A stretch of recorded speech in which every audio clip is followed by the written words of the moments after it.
Hello, welcome to Zines and Roger. This is a tutorial for a granny chevron cowl. I'm going to show you a little swatch so that I'm not sat here for hours showing you every single stitch. The patterns are on my blog. I have two versions, a small one and a large one. The links will be in the description box below. For the swatch I've chained 23. The two cowls I made, I chained one with 47 stitches and one with 65, but the principle remains the same. So what you first do with, and I've got a 4.5mm hook and Aran weight yarn, make one treble into the 7th chain from the hook. 1, 2, 3, 4, 5, 6, 7. You're going to do a cluster of 3 in the same stitch. So that's a 1 treble and then 2 more, and that's a UK treble, which is a US double. The next thing is to skip 2 chains, 1, 2, and then make another cluster in the next stitch.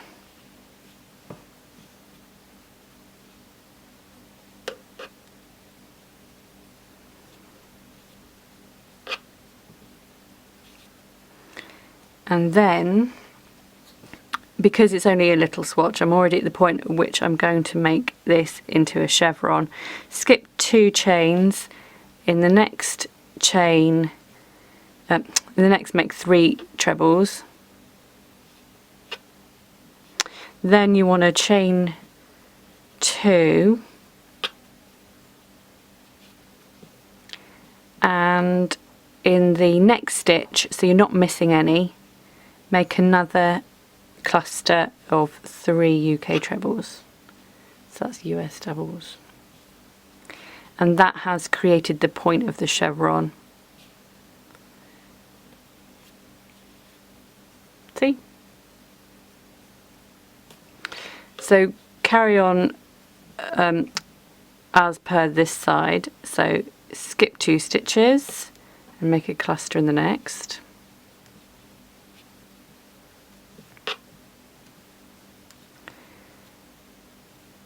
And then you do that again. And then depending on how many, how big your chevron's going to be, obviously you'll have a different number of clusters going down each side. So when I chained 47, I think I had 7 clusters on each side. And then for the other one, for the big one, when I chained 65, I think it was 10. But more details are on the blog. So miss 2, and then in the last stitch make 1 treble. So that is a row complete. That's what that looks like. Boom. Chain 3, and then you want to make your first cluster in between these 2 clusters here. You don't want to make anything next to the treble of the ends of rows. So 3 stitches in between each cluster all the way along, and it's this row, row 2, that you repeat as many times as you want until you've got a chevron the length you want. Because you can, of course, make a super duper long one and then you can double it up into a really nice big cowl. So in the middle, chain 3, not chain 3, sorry, make 3 trebles, chain 2, and then another 3 trebles.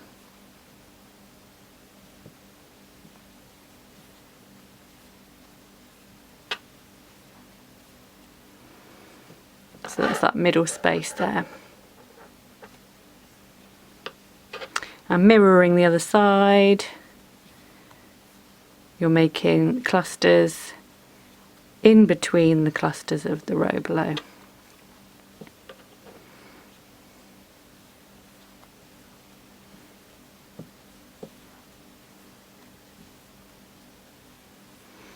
and on the end. Technically you're supposed to make the treble into the third chain, the end, not the third chain, is it? There's more than that there. Into the top chain of that end bit there, but that takes too much time, so you may as well just go underneath it.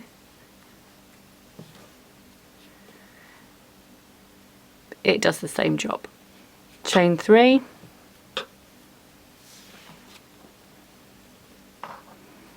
and then the next 2 clusters are here and here, and so that is where you put your cluster, and you do that all the way along, and you're just repeating what you did in the row below. So the next thing we want to do is change colour, and you can do this as many times as you like. I've done mine mine are both in 2 colours, but there's nothing to stop you doing a load of different stripes, a load of different rows. You could even use colour changing yarn if you wanted to. And mine are both quite sort of, they're not super duper long cowls, they just sit around the neck once. I would love to do an extra long one so I can wrap it around a couple of times, but I haven't, not yet. So when you get to the end of the row, we'll change colour. Whoops.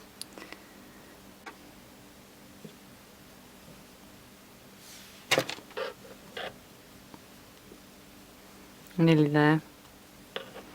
So the end treble stitch, we're going to change colour on that one. So halfway through that last stitch, pick up the new colour, having dropped the old, just finish off the stitch to carry on as before. So you can then cut the first bit of yarn. And I thought that even before you go any further, if you did want to just chain 23 and do a little swatch, you could make yourself a necklace out of that, or have it, oh, you could have it on a pocket or something. It would look great. Anyway, sorry. So carry on. You've changed colour, and now you want to carry on with the colour change. And then what I'll do is I'll carry on until I'm at a length where I can show you how to join it. Okay, I'm at a point where I would like to join my chevron cowl. This is not a very big one, obviously, but yours will be much bigger. Again, the principle is the same. If you are doing it so that you've just got 2 colours, just make sure that they are even, so you've got the same amount of yarn A to yarn B, because what you want to do is join them so that they meet like that, and you don't want grey and grey sat next to each other, so you make sure that you have an even amount of the colours. Obviously that doesn't matter quite so much if you've got a load of different colours or whatever, or you're just using the same shade of yarn. So wherever it's gone, you find your yarn, and then so what I did was 1 2 3 1 2 3 rows of 3 for each colour. I've done 2 rows of the grey because on the last row of the grey I'm going to join as I go. So chain 3 as though you were starting that row, and then you want to join it to the bottom of the one stitch there on the first row. And because again we're lazy, rather than sticking it into the exact stitch, well you can if it falls in. Sometimes that does not happen. Most of the time that does not happen. So just slip stitch that through to join it. And then make your next cluster in its normal space. I'm just going to move my hand, sorry. Make your cluster, and then to join it you want to slip stitch between the corresponding 2 clusters of the bottom row. So you're literally joining as you go by slip stitching through there. And then yarning over, making your treble into the next space between clusters for another cluster. Oh, sorry.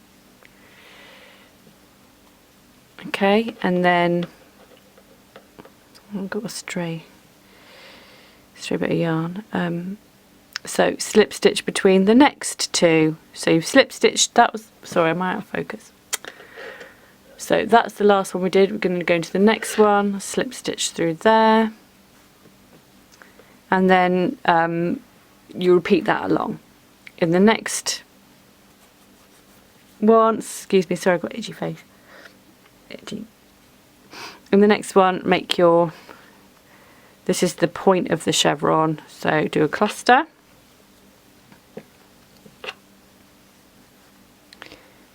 And then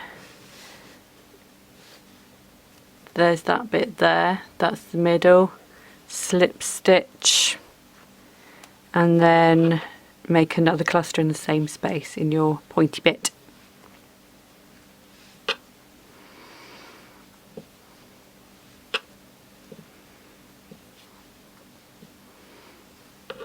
And then slip stitch in the next space between clusters.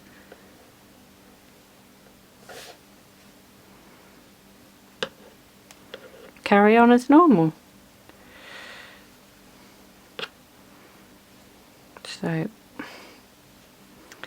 another cluster in there, then slip stitch in the next one, see?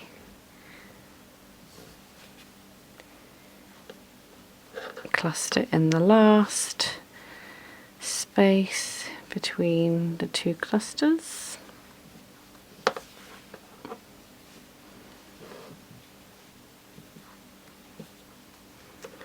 And then slip stitch in the corner, that slip stitch in that last chain space there, like so, and then finish with a treble in that one.